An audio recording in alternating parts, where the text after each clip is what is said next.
সবথেকে বড় আতঙ্কের নাম ছিল গেস্ট রুম। আমরা যেহেতু শিবির করি এবং আমাদের বড় ভাইরা সবসময় আমাদেরকে ইনস্ট্রাকশন দিতেন এইসব ব্যাপারে, ফলে অতটা এই জিনিসগুলো আমরা খুব সুন্দরভাবে সামাল দিতে পেরেছিলাম।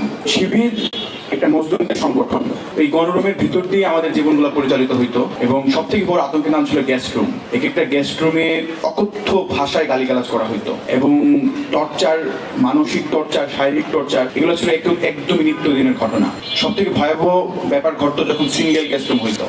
সিঙ্গেল গেস্ট রুমে একজনকে ঘিরে 20-30 জন সিনিয়ররা একসাথে গেস্ট রুম নিত। এই সময়গুলো কেউ আর মনে করতে চায় না, কারণ কেউ মনে করলেই তার সেই ভয়াল বিভীষিকাময় রাতের কথা মনে পড়ে, যে রাতে তাকে স্টাম্প দিয়ে স্টাম্প দিয়ে লাঠি পেটা করা, আরো বিভিন্ন রকম আপনার অপমানজনক বিভিন্ন কাজ করানো হইতো। অনেক সময় দেখা যেত যে আপনার ফ্লোরে ফেলে দিয়েছি থুতু চাকতে দেওয়া হইতো, কিংবা ছোট্ট একটা ম্যাচের কাঠি দিয়ে পুরো রুমের মাপজোক করানো হইতো। আরো বিভিন্ন রকম বিভিন্ন স্টাইলের নির্যাতন আমরা দেখেছি বিভিন্ন সময়ে। 2022 সালের 21 জানুয়ারি আমাদের বিজয় একাত্তর হলে সাংবাদিকতা বিভাগে আমার এক বন্ধুকে গেস্ট রুমে ভীষণভাবে নির্যাতিত করা হয় এবং সে সাথে সাথে সেন্সলেস হয়ে পড়ে। তো সেই ঘটনাকে কেন্দ্র করে আমরা ফার্স্ট ইয়ারের আমরা বন্ধুরা, আমরা যারা রাজনৈতিকভাবে সচেতন ছিলাম, আমরা রাজুতে মানববন্ধন করি এবং সেই মানববন্ধনের সঞ্চালক ছিলাম আমি। তো তখন থেকে আমি ছাত্রলীগ, এনএসআই সহ রাষ্ট্রীয় বিভিন্ন রাষ্ট্রযন্ত্রের টার্গেটে পরিণত হই এবং এর পরবর্তী 1 বছর আমাকে সার্ভেলেন্সের ভিতর দিয়ে রাখা হয়।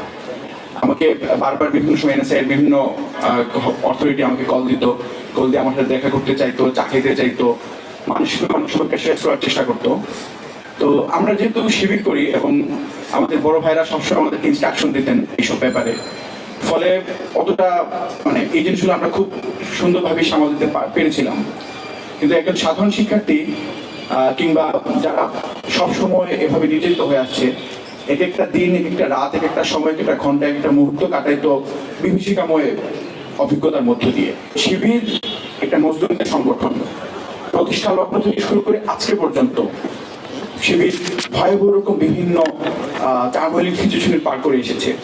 আমরা হাসিনা রেজিমের সময় দেখেছি পুরো দেশব্যাপী শিবিরকে মারা জায়েজ ছিল। আমরা দেখেছি জাহাঙ্গীরনগর বিশ্ববিদ্যালয়ে এক একটা অতিথি পাখিকে মারলে 500 টাকা জরিমানা দেওয়া হতো, কিন্তু জাহাঙ্গীরনগর বিশ্ববিদ্যালয়ে শিবিরকে মারলে সবাই সেলিব্রেট করতো।